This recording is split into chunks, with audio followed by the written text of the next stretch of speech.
আলাইহিসসালামকে সৃষ্টি করার প্রায় 200 বছর আগে আল্লাহ পাক রব্বুল আলামিন ফেরেশতাদের জন্য একখানা কাবা ঘর তৈরি করেছিলেন। এই কাবা ঘরের অবস্থান ছিল সপ্তম আসমানের মধ্যে, যেটা ফেরেশতাদের জন্য কিবলা ছিল। ফেরেশতারা ওই ঘরটাকে তাওয়াফ করত। সেটার নাম ছিল বাইতুল মামুর।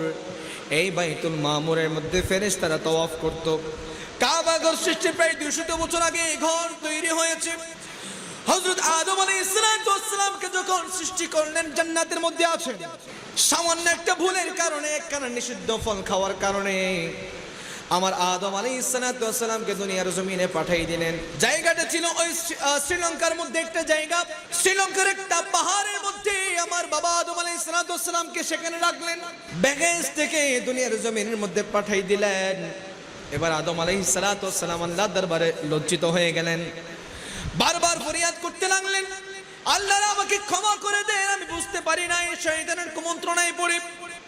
ফরিয়াদ করতে করতে আমার বাবা আদম আলাইহিসসালাম এক পর্যায়ে ফরিয়াদ করতে লাগলেন, আল্লাহ আমি বেহেশতে থাকা অবস্থায় সপ্তম আসমানের মধ্যে ফেরেশতারা একটা ঘর তাওয়াফ করতে দেখতাম, যে ঘরের নাম হচ্ছে বাইতুল মামুর। সুবহানাল্লাহ। আল্লাহ দৃশ্যটা আমার কাছে অত্যন্ত ভালো লেগেছিল।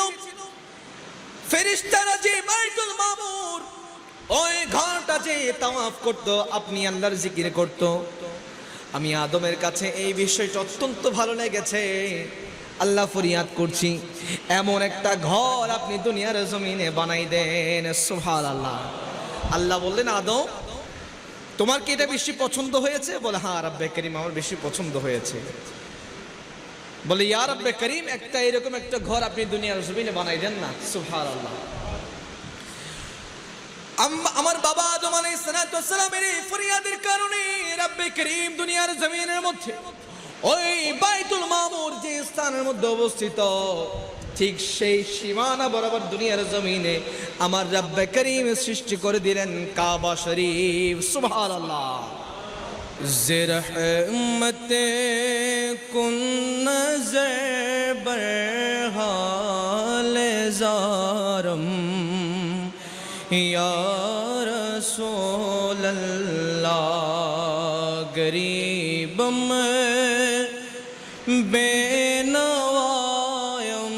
खाक सारम या रसूल अल्लाह, ज़रहमते कुन नज़र बरहाले ज़ारम या रसूल अल्लाह, गरीबम बेनवायम खाक सारम या अल्लाह, तुई तसे कीने दिल आराम जा, सब्रो करारे मने, कीने दिल आराम जा, सब्रो करारे मने, रुखे पुर नूरे बेनुमा बे करारम या रसूल अल्लाह, रुखे पुर नूरे बेनुमा बे करारम या रसूल अल्लाह, ज़रहमते कुन नज़र बरहाल ज़ारम या तवाफ़े रोज़ाए अक़दस कुनम सदबार रोज़ो शब, तवाफ़े रोज़ाए अक़दस कुनम सदबार रोज़ो शब,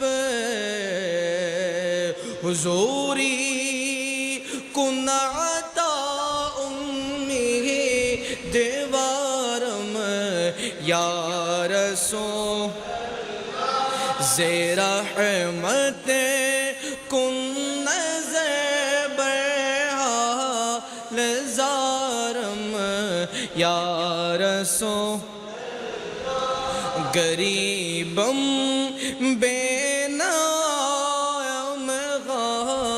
के सारम या रसूल दमे आखिर नुमाई जलवाए दीदार जामीरा दमे आखिर नुमाई जलवाए दीदार जामीरा ज़िल्लुत्फ़े तो हमा उम्मीदवारम या रसूल अल्लाह ज़िल्लुत्फ़े तो हमा उम्मीदवारम या रसूल अल्लाह ज़े-रहमत कुन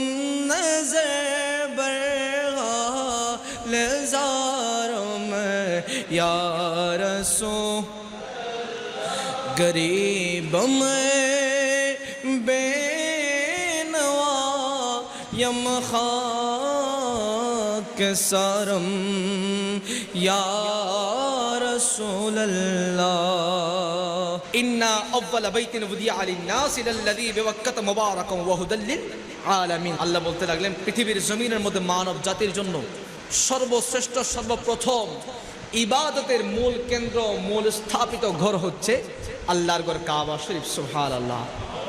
আজকে বলবো এই কাবা শরীফ কাবা ঘর কেমনে দুনিয়ার জমিনে এসেছে। এটা কোনো মানুষ তো তৈরি করে নাই। ইব্রাহিম আলাইহিস সালাতু ওয়াস সালাম পুনরায় সেটাকে বানিয়েছিলেন আল্লাহর নির্দেশে, কিন্তু এর আগে কে বানিয়েছিলেন? তিনি হচ্ছেন আমার আল্লাহ। সুবহানাল্লাহ। এই ঘর দুনিয়ার জমিনে কেন এসেছে? দুনিয়ার জমিনে কাবা শরীফ নির্মাণ করার কারণটা কি ছিল? আজকের এই আয়াতে কারিমার আলোকে ইনশাআল্লাহ সেটা আমরা জানার চেষ্টা করব। আল্লাহ আমাদেরকে বলার এবং বোঝার তৌফিক দান করুক, আমিন বলেন। হযরত আদম আলাইহিস সালাতু ওয়াস সালামকে সৃষ্টি করার প্রায় 200 বছর আগে আল্লাহ পাক রব্বুল আলামিন ফেরেশতাদের জন্য একখানা কাবা ঘর তৈরি করেছিলেন। এই কাবা ঘরের অবস্থান ছিল সপ্তম আসমানের মধ্যে। কোথায় বাবা? সপ্তম আসমানে। সপ্তম আসমানের মধ্যে এই ঘরের অবস্থান ছিল, যেটা ফেরেশতাদের জন্য কিবলা ছিল। ফেরেশতারা ওই ঘরটাকে তাওয়াফ করত। সেটার নাম ছিল বাইতুল মামুর। এই বাইতুল মামুরের মধ্যে ফেরেশতারা তাওয়াফ করত। কাবা ঘর সৃষ্টির প্রায় 200 বছর আগে এই ঘর তৈরি হয়েছে। হযরত আদম আলাইহিস সালামকে যখন সৃষ্টি করলেন জান্নাতের মধ্যে আছেন, সামান্য একটা ভুলের কারণে, একখানা নিষিদ্ধ ফল খাওয়ার কারণে আমার আদম আলাইহিস সালামকে দুনিয়ার জমিনে পাঠাই দিলেন। কোথায় বাবা? দুনিয়ার জমিনে পাঠাই দিলেন। জায়গাটা ছিল ওই শ্রীলঙ্কার মধ্যে একটা জায়গা। শ্রীলঙ্কার একটা পাহাড়ের মধ্যে আমার বাবা আদম আলাইহিস সালামকে সেখানে রাখলেন। বেহেশত থেকে দুনিয়ার জমিনের মধ্যে পাঠাই দিলেন। এবার আদম আলাইহিস সালাম আল্লাহর দরবারে লজ্জিত হয়ে গেলেন। বারবার ফরিয়াদ করতে লাগলেন, আল্লাহ আমাকে ক্ষমা করে দেন, আমি বুঝতে পারি না, শয়তানের কুমন্ত্রণায় পড়ে। ফরিয়াদ করতে করতে আমার বাবা আদম আলাইহিস সালাম এক পর্যায়ে ফরিয়াদ করতে লাগলেন, আল্লাহ আমি বেহেশতে থাকা অবস্থায় সপ্তম আসমানের মধ্যে ফেরেশতারা একটা ঘর তাওয়াফ করতে দেখতাম, যে ঘরের নাম হচ্ছে বাইতুল মামুর। সুবহানাল্লাহ। আল্লাহর দৃশ্যটা আমার কাছে অত্যন্ত ভালো লেগেছিল। ফেরেশতারা যে বাইতুল মামুর ওই ঘরটা যে তাওয়াফ করত, আপনি আল্লাহর জিকির করত, আমি আদমের কাছে এই বিষয়টা অত্যন্ত ভালো লেগেছে। আল্লাহ ফরিয়াদ করছি, এমন একটা ঘর আপনি দুনিয়ার জমিনে বানাই দেন। সুবহানাল্লাহ। আল্লাহ বললেন, আদম তোমার কি এটা বেশি পছন্দ হয়েছে? বলে হ্যাঁ রব্বে করিম, আমার বেশি পছন্দ হয়েছে। বলে ইয়া রব্বে করিম, একটা এরকম একটা ঘর আপনি দুনিয়ার জমিনে বানাই দেন না। সুবহানাল্লাহ। আমার বাবা আদম আলাইহিস সালামের এই ফরিয়াদের কারণে রব্বে করিম দুনিয়ার জমিনের মধ্যে ওই বাইতুল মামুর যে স্থানের মধ্যে অবস্থিত, ঠিক সেই সীমানা বরাবর দুনিয়ার জমিনে আমার রব্বে করিম সৃষ্টি করে দিলেন কাবা শরীফ। সুবহানাল্লাহ। এই কাবা শরীফ আমার বাবা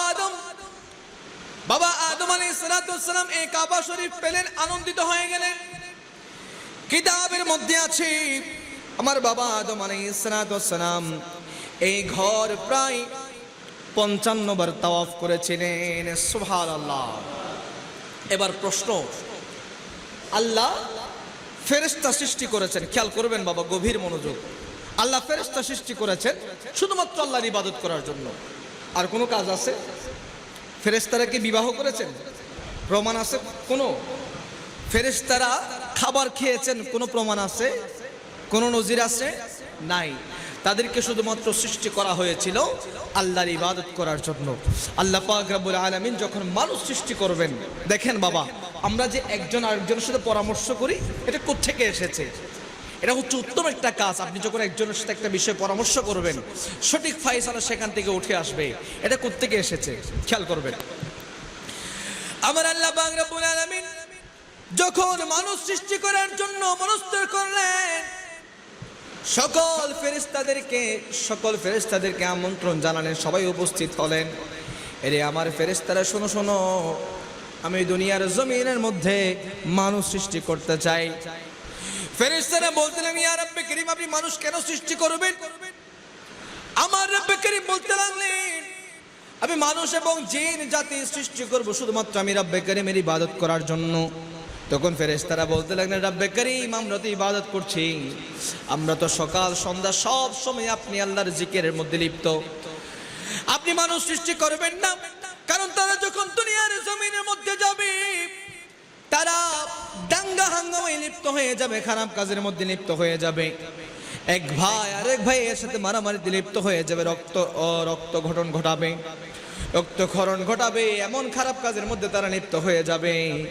তখন রব্বে কারীম ইরশাদ করতে লাগলেন, এরে আমার ফেরেশতারা, শোনো শোনো, নিশ্চয়ই আমি রব্বে কারীম যা জানি তোমরা তা জানো না। সুবহানাল্লাহ। আল্লাহ তো জানতেন মানুষ সৃষ্টি করবেন, কিন্তু এর আগে ফেরেশতাদের সাথে পরামর্শ করেছেন। পরামর্শ করে পৃথিবীর জমিনের মধ্যে যত বান্দা এসেছে আসবে সবাইকে জানিয়ে দিয়েছেন, বান্দারে তুমি যখন কোন একটা কাজ পরামর্শ করে করবা, এটার মধ্যে আল্লাহর একটা স্পেশাল রহমত থাকে। কোরআন সুন্নাহ অনুযায়ী যখন একটা বিষয়ের ফয়সালা করবা, সঠিক ফয়সালা তোমার আসবে। তোমার ওই ফয়সালার কারণে তোমার জীবনে উন্নতি হবে, তোমার কাজের মধ্যে আল্লাহ বারাকা দান করবেন। সুবহানাল্লাহ। তো বলতে চেয়েছিলাম, আল্লাহ পাক রব্বুল আলামিন মানুষ সৃষ্টি করলেন, আদম সফিউল্লাহকে সৃষ্টি করলেন, করার পর দুনিয়ার জমিনে পাঠাইলেন, এরপর ঘর সৃষ্টি করলেন, কাবা শরীফ সৃষ্টি করলেন, ঠিক কিনা বাবা? কাবা শরীফ সৃষ্টি করলেন শুধুমাত্র আল্লাহর ইবাদত করার জন্য। এখন আল্লাহ তো ফেরেশতাদেরকে সৃষ্টি করে তারা তো শুধুমাত্র আল্লাহর ইবাদতে মগ্ন ছিল, মানুষ কেন সৃষ্টি করলেন? তখন কিতাবের মধ্যে উত্তর চলে আসে। কারণ পুরো পৃথিবী বলেন, ফেরেশতা বলেন, কুল কায়নাত বলেন, যাকে কেন্দ্র করে বানিয়েছেন তিনি হচ্ছেন আমার নবী মুস্তাফা সাল্লাল্লাহু আলাইহি ওয়াসাল্লাম, ঠিক কিনা বলেন বাবা? কাকে কেন্দ্র করে বানিয়েছেন? আমার নবীকে কেন্দ্র করে বানিয়েছেন। পুরো পৃথিবীর সবকিছু ফেরেশতারা সবাইকে আমার আল্লাহ আমার নবীকে কেন্দ্র করে বানিয়েছেন। আর আমার আল্লাহ ঠিক করে রেখেছিলেন আমার নবীকে এই মানুষ রূপে দুনিয়ার জমিনের মধ্যে পাঠাবেন। সুবহানাল্লাহ। আমার নবী শাকলে সুরতে মানুষ রূপে দুনিয়ার জমিনে এসেছেন, কিন্তু আমাদের ঈমান হচ্ছে আমার নবী হচ্ছে নূরের তৈরি। সুবহানাল্লাহ।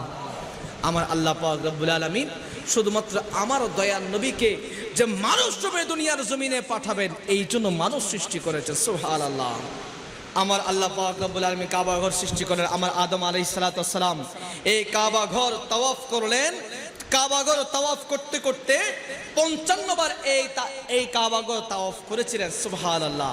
শুধুমাত্র দুইজন নবী ছাড়া, একজন হচ্ছে হযরত হুদ আলাইহিস সালাতু ওয়াস সালাম, আরেকজন হচ্ছে হযরত সালেহ আলাইহিস সালাতু ওয়াস সালাম। এই দুইজন নবী ছাড়া সবাই কাবা ঘরের সংস্পর্শ পেয়েছিল। সুবহানাল্লাহ। কাবা ঘরের অন্যতম নিদর্শন হচ্ছে কাবা ঘর। আপনি কেমন কাবা ঘর? পৃথিবীর জমিনের মধ্যে সর্বপ্রথম ফাউন্ডেশন ওয়ালা যে ঘর, সেটা হচ্ছে আমাদের কিবলা কাবা শরীফ। সুবহানাল্লাহ। এই কাবা শরীফের ফাউন্ডেশন কেমন জানেন? পৃথিবীর নিচে আমাদের মাটির 7 জমিন পর্যন্ত এই কাবা ঘরের ফাউন্ডেশন আছে। সুবহানাল্লাহ। আমরা ঘর তৈরি করার সময় নিচে ফাইলিং করি না, অনেক গর্ত করে ফিলার তুলি না? আল্লাহর ঘর কাবা শরীফ, আমার আল্লাহ এই কাবা শরীফকে ঠিক ওইভাবে পৃথিবীর জমিনের মধ্যে তৈরি করেছিলেন। সুবহানাল্লাহ। শুধুমাত্র সেখানে শ্রেষ্ঠ পৃথিবীর জমিনের প্রথম পাথর দিয়ে তৈরি, অত্যন্ত মূল্যবান পাথর, যেই পাথরের কোনো তুলনা হয় না। ওই মূল্যবান পাথর, এই মূল্যবান পাথর দিয়ে তৈরি পৃথিবীর প্রথম ঘর হচ্ছে আল্লাহর ঘর, আমাদের কিবলা কাবা শরীফ। সুবহানাল্লাহ। এবং পুরা পৃথিবীর নাভি বুঝুন তো বাবা, আমাদের শরীরে নাভি আছে না? নাভি থেকে আমরা উপরে, যেমন উপরে যতটুকু নিচে ততটুকু আমাদের সীমানা। নাভি হচ্ছে মিডল। আমার রাসূল পাক বলে দিয়ে গেছেন পৃথিবীর জমিনের সবচেয়ে মিডল অবস্থান হচ্ছে কাবা শরীফের।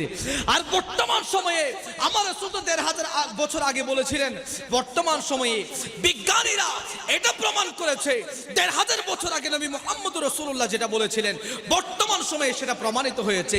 পুরো পৃথিবীর জমিনের মধ্যে মিডল অবস্থান হচ্ছে আল্লাহর ঘরে কাবা শরীফ। সুবহানাল্লাহ। আর একটু মহব্বতের আওয়াজে বলেন না সুবহানাল্লাহ। এই কাবা ঘর শুধুমাত্র সেখানে শেষ নয়, মুসলমানের জন্য সর্বপ্রথম তৈরি যে ঘর সেটা হচ্ছে আল্লাহর ঘর কাবা শরীফ। সুবহানাল্লাহ। এই আল্লাহর ঘর কাবা শরীফ আপনি যখন যাবেন, যারা গিয়েছেন তারা জানেন। এখানে কি উমরা করেছেন বা হজ করেছেন কেউ আছেন? বাবা করেছিলেন? মাশাআল্লাহ।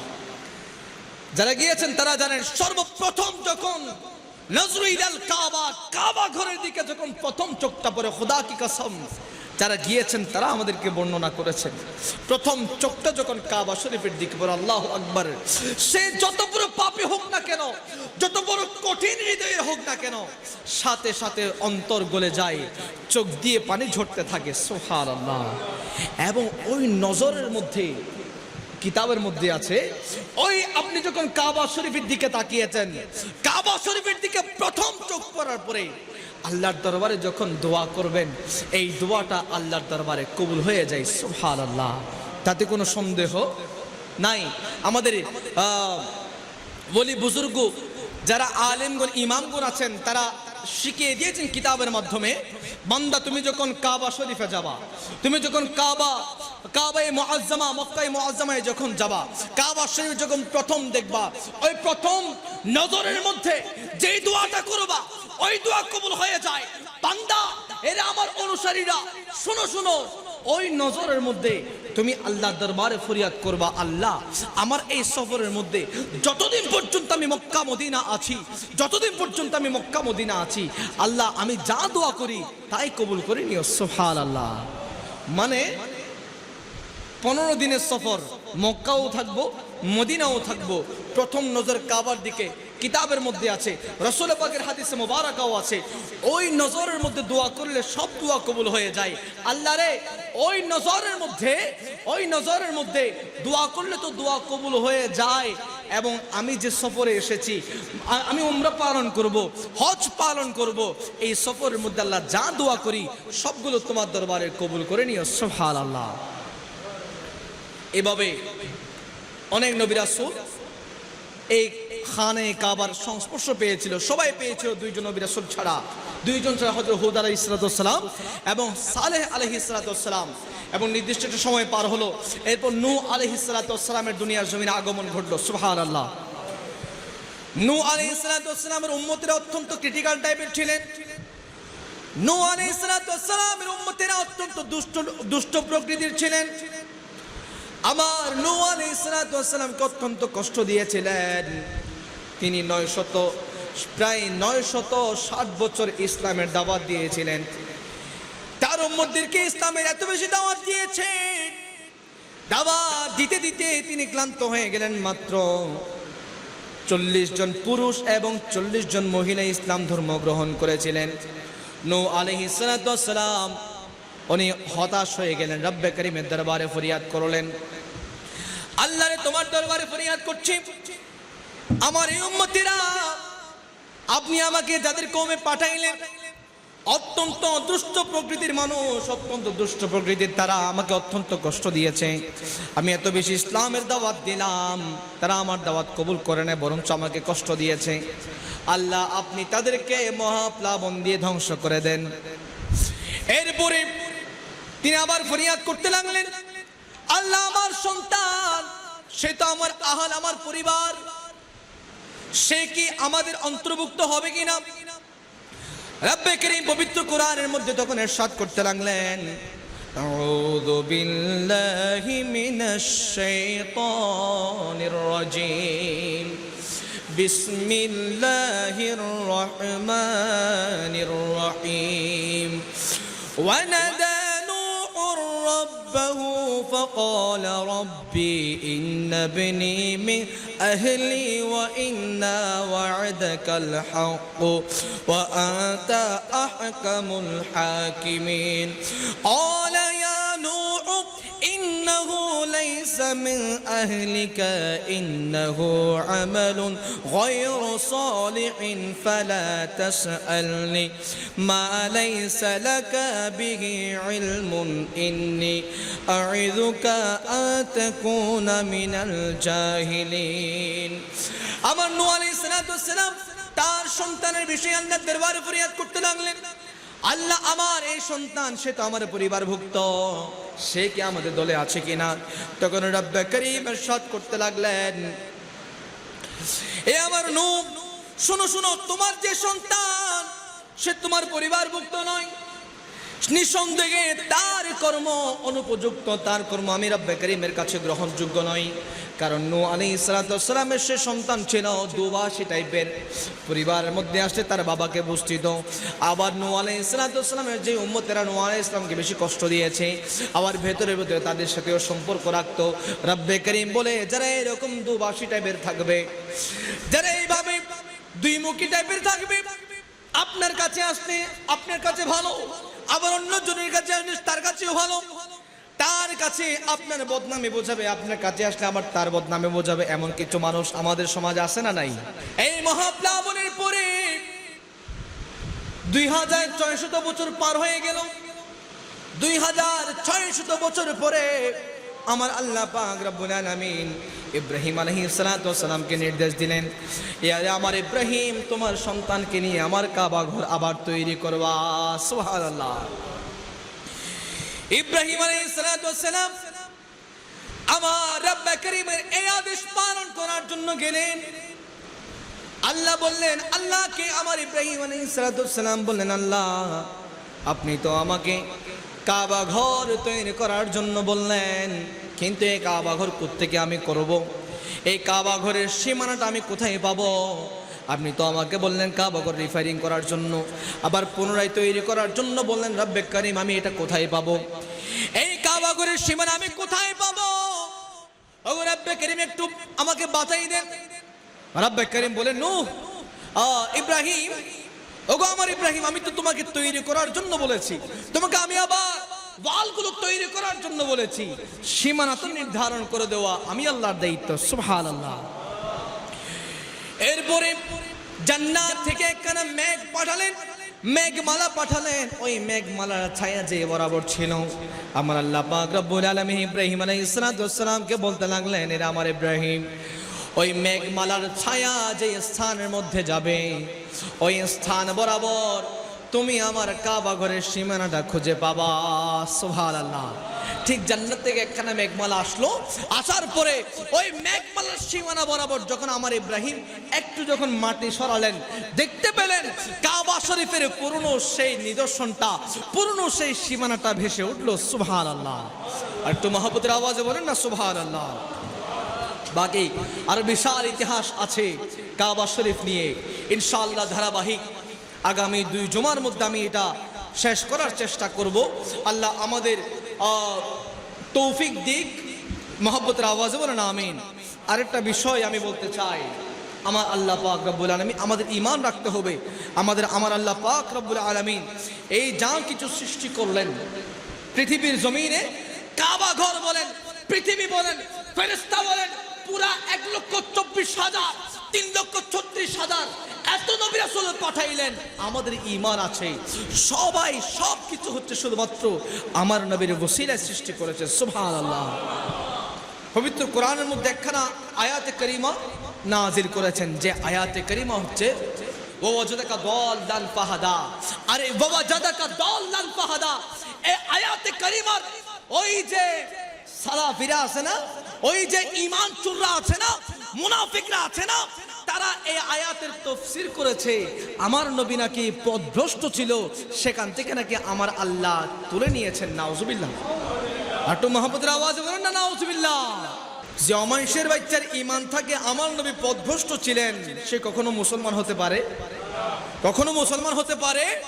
আমার আল্লাহ পাক রব্বুল আলামিন আদম সফিউল্লাহ থেকে ঈসা রূহুল্লাহ পর্যন্ত যত নবী রাসূল পাঠাইলেন সবাইকে ওয়া ইদ আখাযা মিসাকান নবিয়্যিন, প্রতিটা নবী রাসূলের থেকে আমার রাসূলের বিষয়ে প্রতিজ্ঞা নিয়েছিলেন, এই আমার নবী রাসূলরা তোমাদেরকে দুনিয়ার জমিনে পাঠাচ্ছি, তোমরা আমার নবীর উপর অঙ্গীকারবদ্ধ আছো কিনা বলো সুবহানাল্লাহ। আল্লাহ যত নবী রাসূল পাঠাইলেন সকল নবী রাসূল থেকে আগে প্রতিজ্ঞা নিয়েছেন, তোমরা আমার রাসূলের উপর, আমার নবী মুহাম্মদের উপর তোমরা ঈমান আছো কিনা, ঈমান আছে কিনা তোমাদের, তোমরা তার বিষয়ে তোমরা বিশ্বাস আছো কিনা, তোমরা তার বিষয়ে প্রতিজ্ঞাবদ্ধ কিনা। সব নবী রাসূলরা সেখানে আমার রব্বে করিমের সাথে ওয়াদাবদ্ধ হয়েছে, তারপর দুনিয়ার জমিনে এসেছে। এবার আমাকে বলেন, আমি একটু দুনিয়াবে কিছু উদাহরণ দিই। আমি খতিব সাহেব, আমার বিষয়ে যদি আপনাদের মনে একটা খারাপ ধারণা থাকে, আপনাদের মনে যদি আমার বিষয়ে যদি একটা খারাপ ধারণা থাকে, খতিব সাহেব মানুষ গোবানো চারিত্রিকভাবে অত্যন্ত খারাপ একজন মানুষ, আপনাদের মনে যদি থাকে, তখন আপনার নামাজ, আমার পেছনে নামাজ পড়লেও নামাজ হবে ওই বোনাওয়া। কারণ আপনারা জানেন আমি খারাপ মানুষ, আপনাদের ধারণা আমি খারাপ মানুষ, এরপরে আপনারা আমার পেছনে নামাজ পড়লেও হবে না, বা আপনারা আমার পেছনে নামাজ পড়বেন না। এবার বলেন, সকল নবী রাসূলরা জানতেন আমার দয়ার নবী এমন একজন নবী যার বিষয়ে বিন্দুমাত্র কোনো সন্দেহ নাই, বিন্দুমাত্র কোনো সন্দেহ নাই। তিনি এমন একজন নবী যার চারিত্রিক গুণাবলীর কাছে পুরো পৃথিবী নত হয়েছে, যার চারিত্রিক কথার কাছে, যার চারিত্রিক বিষয় নিয়ে আমার রব্বে করিম পবিত্র কোরআনে আয়াতে কারিমা তেলাওয়াত করেছে, যার বিষয় নিয়ে আমার রব্বে করিম পবিত্র কোরআনের মধ্যে অসংখ্য আয়াত নাজিল করেছেন, তিনি কি পথভ্রষ্ট হতে পারে? নাউজুবিল্লাহ, আস্তাগফিরুল্লাহ, লা হাওলা ওয়ালা কুওয়াতা ইল্লা বিল্লাহ। কেমন ঈমান তাদের! এবার আমাদের ব্যাখ্যাটা শুনেন।